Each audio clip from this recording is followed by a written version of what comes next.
ప్రార్థన చేయకపోవడం వల్ల.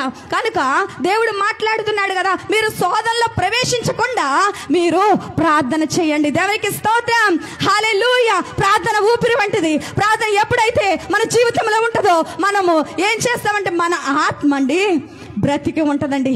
ఎప్పుడైతే ప్రార్థన చేయమో మన ఆత్మ చనిపోతుంది. మన శరీరానికి ఊపిరి ఎంత ప్రాముఖ్యమో అలాగే మన ఆత్మకి ప్రార్థన కూడా అంతే అవసరము. దేవుడు ఎదురు చూస్తూ ఉన్నాడు, నా బిడ్డలు నా యొద్దకు వచ్చి నాతో మాట్లాడతారేమో అని చెప్పేసి. కానీ నిర్లక్ష్యం.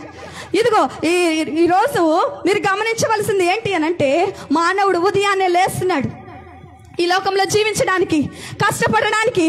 తన జాబ్ నిమిత్తం కానీ తన పని నిమిత్తం కానీ మార్నింగ్ వెళ్ళి ఈవినింగ్ వస్తూ ఉన్నాడు. ఈ లోకంలో సంపాదించడం కోసం మార్నింగ్ నుంచి ఈవినింగ్ 8 వరకు కష్టపడుతూనే ఉన్నాడు. కానీ నైట్ వచ్చేసి నిద్రపోతూ ఉన్నాడు. కానీ దేవునికి ఇచ్చే సమయం ఎంత? ఈ లోకంలో జీవించే మనము ఈ లోకంలో జీవించడానికి 24 గంటలు సగం మొత్తం మన జాబులకి మన పనులకే ఖర్చు పెడతాం. మరి యుగ యుగాలు మన దేవునితో బ్రతకాలి, మన దేవునితో జీవించాలి. కానీ దేవునికి సమయం ఎంత ఇస్తున్నాము? కనీసం ఒక 10 నిమిషాలైనా ఇవ్వగలుగుతున్నామా? కనీసం ఒక గంట అయినా ఇవ్వగలుగుతున్నామా? కనీసం ఒక అరగంట అయినా ఇవ్వగలుగుతున్నామా? దేవుడు మాట్లాడుతున్నాడు, వచ్చరికలు సత్యము కానిగములుగుతో చేసే ప్రార్థన నాకు అవసరము.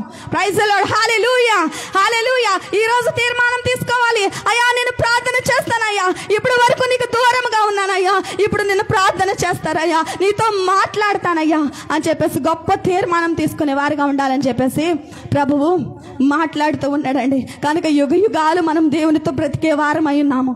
ఆ యుగ యుగాలు దేవుని నిత్యరాజ్యంలో చేరవలసిన వారమై ఉన్నాము.